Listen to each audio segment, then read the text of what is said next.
రగిలే రాళ్ళని పునాది చేసి ఎదగాలని, తరిమే వాళ్ళని హితులుగా తలచి ముందుకెళ్ళాలని,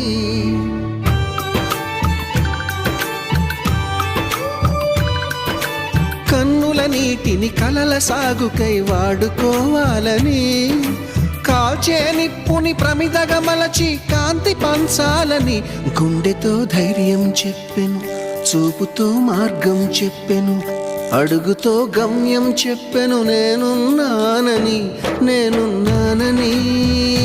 నీకేం కాదని, నిన్నటి రాతని మార్చేస్తానని.